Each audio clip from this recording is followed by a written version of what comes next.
Hi there, it's Therapy with Deanna explaining some of the diagnoses and what they look like and trying to make it sound relatable and understandable for your average Joe. So today we're going to talk a little bit about anxiety disorders and what's called obsessive compulsive spectrum disorders. So first off, having an anxiety disorder is really different than having anxiety. Just the same way as having depression is really different than having a major depressive disorder. So what I mean with that is that if you are someone who has an anxiety disorder and you've ever been told by someone else, just don't worry about it, you have probably been very frustrated. And the person that's telling you that has probably also been frustrated because maybe they just don't understand. So there are people out there who experience anxiety in a fleeting moment, and usually on a scale of 0 to 10, 10 being the most anxiety they could feel, 0 being nothing, maybe they feel like a 3 or 4.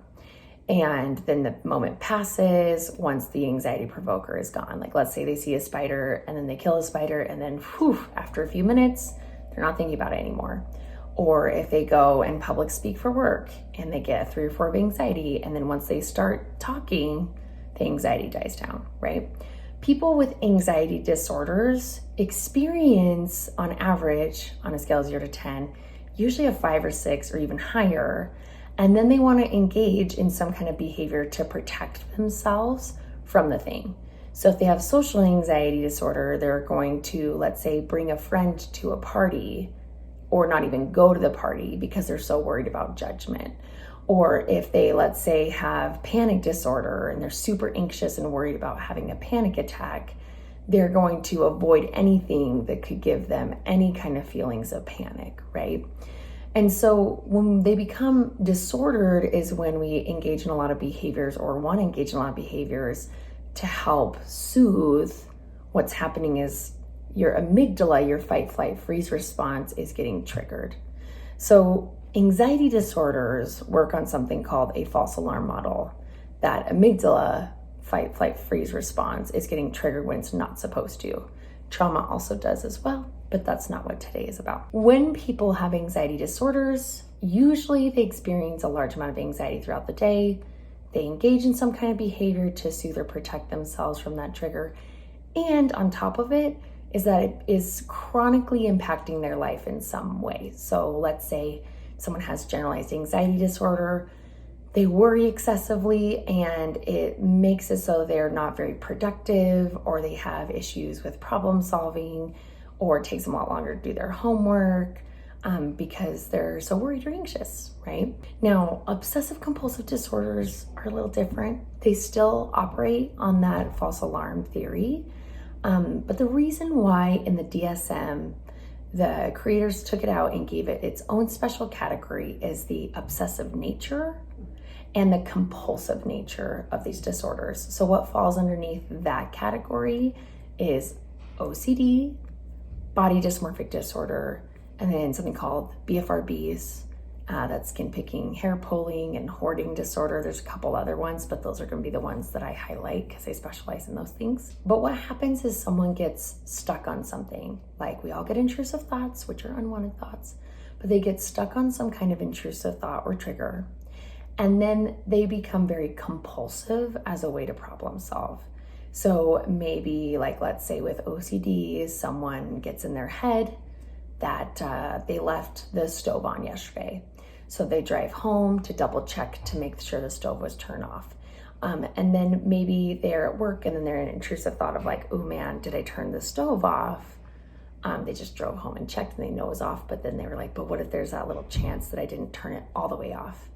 So then the next time they go home, they take a picture to make sure, right? But then when they get into the office again, they're like, now was that picture from today? So then they have to take a screenshot of the timestamp and then so on and so forth.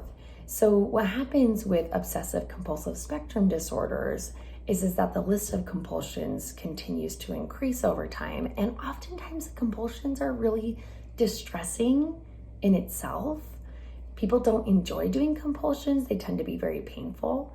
So reassurance seeking is a big compulsion, like hand washing, checking, analyzing, rereading, mentally reviewing. Those are all compulsions we see. And the person doesn't enjoy doing them.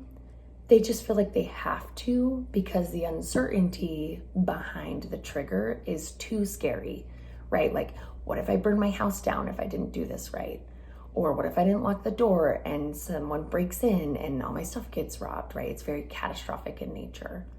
And so obsessive compulsive spectrum disorders, the compulsion list becomes longer and longer because the uncertainty and catastrophe are so scary or threatening to the person that they're trying to be safe, right? They're trying to protect themselves, their families, the people that they love from that really scary thing happening. Now, there's a couple unique things that kind of make some of those disorders in those categories a little bit different.